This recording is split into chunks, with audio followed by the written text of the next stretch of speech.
Hi, we are joined today. I see we like, I'm not on my own, by Claire Selby. Claire, hello.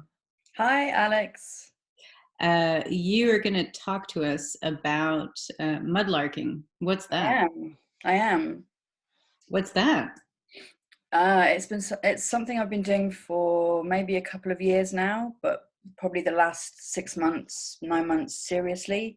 It's the practice of going down to the foreshore, the River Thames, or anywhere, and looking down at your feet and looking for interesting objects or things that you might want to pick up and find out more about, things that catch your eye.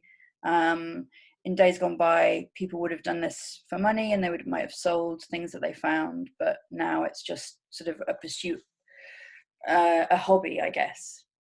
And this is a hobby you have to pay for, I think. There's a license.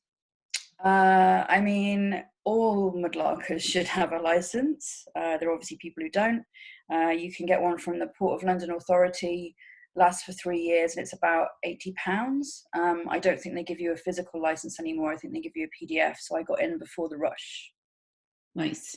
Well done. And you've brought three things that you found on the foreshore for us to look at. Yeah, yeah. Let's start with the first one. So this is a geode. It was winking up at me from the foreshore, a little bit like an eye, which I felt seen. So I had to pick it up. I didn't know what it was at the time. For a while, I thought it was a musket ball, so some like a shot.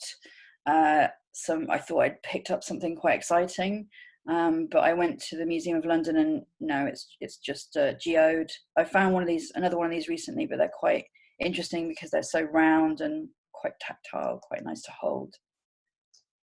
What else have you got? I've got a Vulcanite bottle stopper. So it's got its maker's mark on there. It would have been, obviously, there would have been a stalk to it and a sort of rubber seal, but it's obviously been worn away by the tides and is now no longer a bottle stopper. It just looks like a big coin, but lovely to see that sort of old lettering and old stamp on it. And it's got SE on it, so it wouldn't have traveled very far. Well, maybe it traveled very far and then came back again, like a boomerang. But yeah, it's not really traveled very far. And lastly, This is part of a clay pipe bowl. So normally there would be a stem here and probably the other half of the bowl.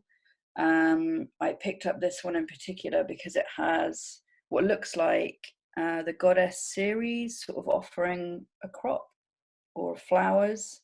I probably need to do a bit more research into what age that is, but it's got beautiful detail on the hilt, and then obviously the little pipe to smoke through.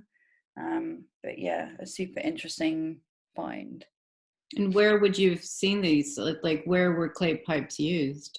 So they were as kind of used before pre-cigarettes. So you'd have got your pint, you'd have got your clay pipe with your pint.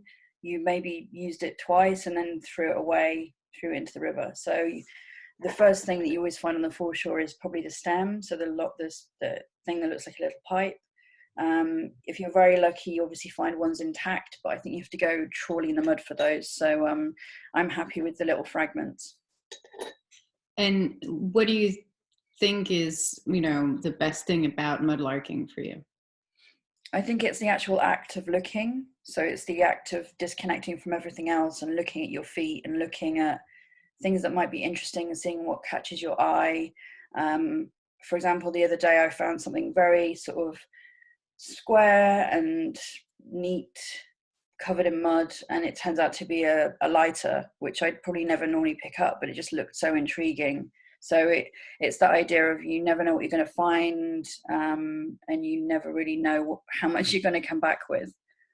And the conditions must be also very beautiful. Yeah, you're completely at a different level to the level that you're normally at. You're sort of below ground level because you're going down onto the foreshore when the tide is low.